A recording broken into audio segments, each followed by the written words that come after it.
Hello, and good morning. It's Sunday, just after Christmas 2020. Decided it's a good morning to go for a drive.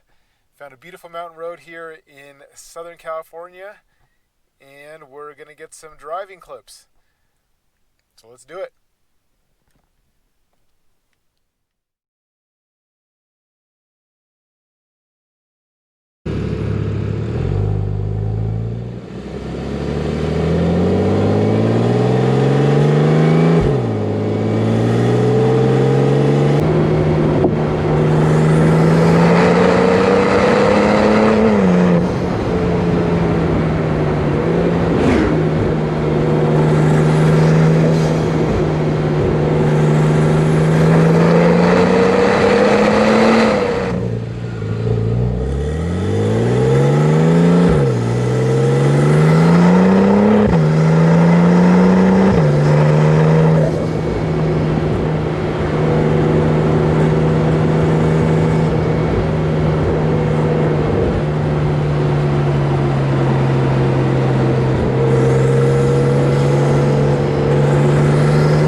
Okay, sport mode, suspension in sport. I think we're good to go. It was nice coming up here. There were not very many cars on the road at all. Actually, I don't think I passed a single car coming up here, coming the other direction. It helps that the road is closed at the end, so there's not really anyone coming back down except for the people who had already gone up. In other words, there's no through traffic. So now that it's only 7:20. The sun hasn't quite come over the hill yet, so there's still not very many cars out, but there are 3 or 4 cars that came up to the crest to watch the sunset after I got there.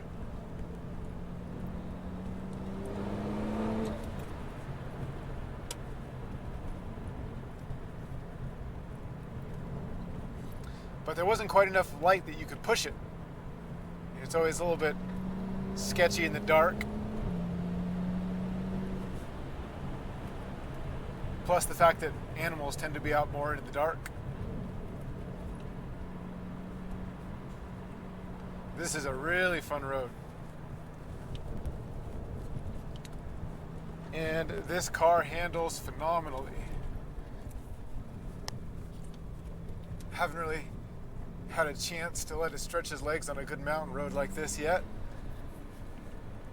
And I haven't really posted very many videos. It's a 2010, which is a 997.2 or facelift, so it's a 911 turbo.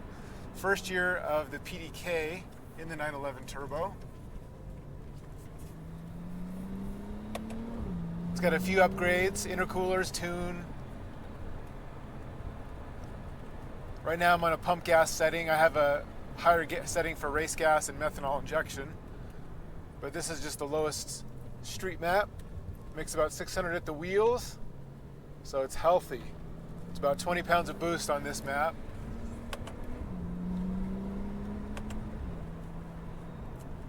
And this PDK really makes it a lot of fun.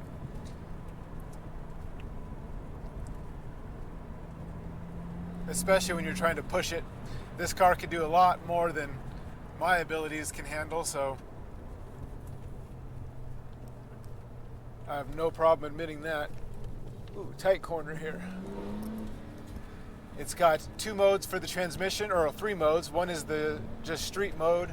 Then it's got a sport mode and a sport plus. And the sport plus is like it pretty much does not shift until you're at red line. So that's really for the track.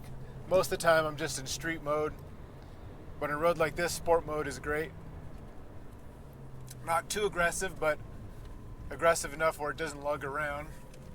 Ooh, nice tight left-hander there. And the thing that I'm most impressed about is when you come up on the corners where you're already mid-corner and you're kind of pushing it, and then it gets even tighter and you have to hit the brakes mid-corner, it does not lose its composure at all. So it's really forgiving. I mean, I'm not pushing it 90%, you know, I'm driving this thing probably 6 or 7 tenths, which is kind of like where I like to be. A lot of fun and not too crazy, but super forgiving at the limit of where I've pushed it. And that's, you know, what you want. You don't want a car that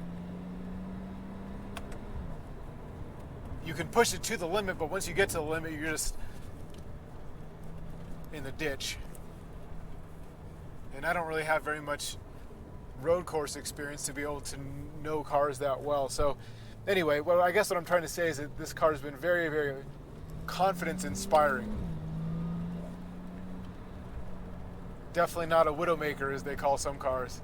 I think the Viper is pretty notorious for that.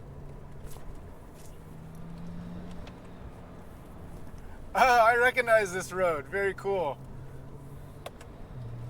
From some popular YouTubers, let's say that. I was actually just watching a video yesterday, and I was like, oh, that's kind of a cool landmark on the side of the road. A little old rusted water tower, I think, or maybe some kind of rock or gravel reservoir, I'm not really sure. But I was like, oh, if I see that, then I'll know I'm in the right place.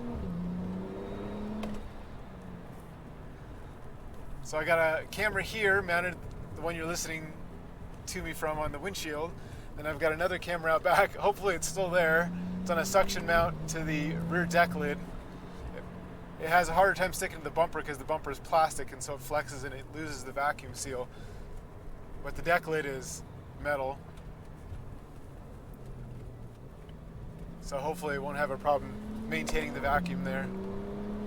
And I'm not even pushing this thing. I mean, I guess I'm trying to push the speed in the corners, but between the corners, on the straights between the corners, I'm not even, you know, I'm 30-40% throttle. Just because, I mean, there's really no need to push it that hard where I'm just killing the brakes. This car has the steel brakes on it.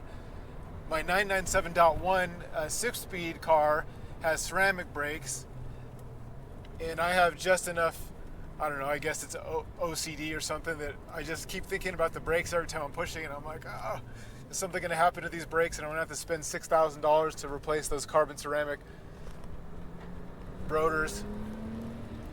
With a steel brake car like this, you can be a little bit more at ease knowing that if something happens, it's not going to cost an arm and a leg to get it replaced. Oh man, this is a fun road. And this car just hugs. It's got H&R lowering springs, and I've got a DSC. The 997, or I think all the modern Porsches, I'm not sure if the 996s have it, but I know all the 997s do. They have active suspension, so it basically has a computer that controls the suspension and the damping and the rebound. And so the box is basically an upgrade to the factory sport box, whatever you call it, sport controller box. It's a DSC, so digital sport control, no, dynamic suspension control. And the company is just called DSC Sport, and they make them for a bunch of different cars. But it's a pretty popular mod for the 911 turbos. It's not cheap, $1,100 or $1,200. You can pick them up used. I think I've seen it for $700 or $800 if you're willing to wait. And if you want to geek out over it, you can actually plug it in your computer and change all the settings. Mine, I just left whatever they gave me from out of the box.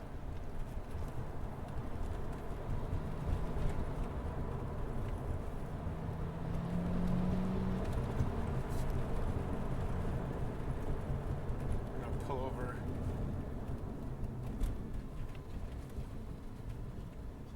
That's not really a good place to pull over here.